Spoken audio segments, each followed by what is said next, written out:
ಹೆಬ್ರಿಯ ಬಟ್ಟೆ ಅಂಗಡಿ ಒಂದರಲ್ಲಿ ಸ್ಟಾಕ್ ಕ್ಲಿಯರೆನ್ಸಿಗಾಗಿ 50% ಡಿಸ್ಕೌಂಟಲ್ಲಿ ಡ್ರೆಸ್ ಮೆಟೀರಿಯಲ್ ಎಲ್ಲ ಸೇಲ್ ಮಾಡ್ತಾ ಇದ್ದಾರೆ.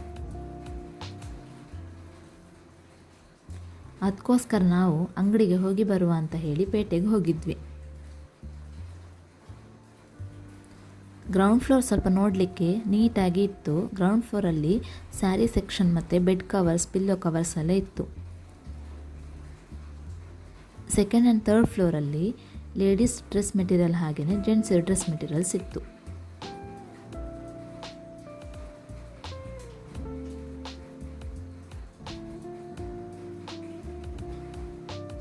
ಬಟ್ಟೆಗಳು ಎಷ್ಟು ರಾಶಿ ಹಾಕಿದ್ದಾರೆ ಅಂತ ಹೇಳಿದರೆ ನಾವು ಅದರ ಮೇಲೆ ನಡ್ಕೊಂಡು ಹೋಗಿಯೇ ಅದರಲ್ಲಿರುವ ಡ್ರೆಸ್ಸನ್ನು ಸೆಲೆಕ್ಟ್ ಮಾಡಬೇಕಾಗ್ತದೆ.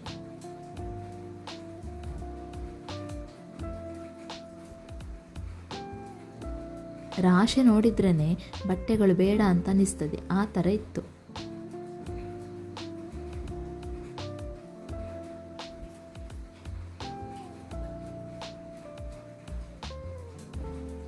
ಮೆನ್ಸಿದು ಶರ್ಟ್ ಕಲೆಕ್ಷನ್ಸ್ ಎಲ್ಲ ತುಂಬಾ ಒಳ್ಳೆ ಇತ್ತು.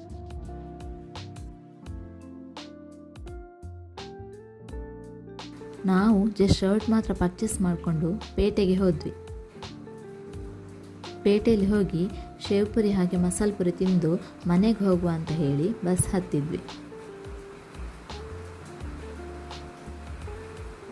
ಮನೆಗೆ ಬಂದಾಗ ಅಮ್ಮ ಪತ್ರೊಡೆ ಮಾಡುವ ಅಂತ ಹೇಳಿ ಎಲ್ಲ ರೆಡಿ ಮಾಡ್ತಾ ಇದ್ರು. ಹಾಗೆ ಪತ್ರೊಡೆ ಎಲ್ಲ ಮಾಡಿ ಅದನ್ನು ಬೇಯಲಿಕ್ಕೆ ಇಟ್ಟಾಯಿತು. Thanks for watching. ಬಾಯ್.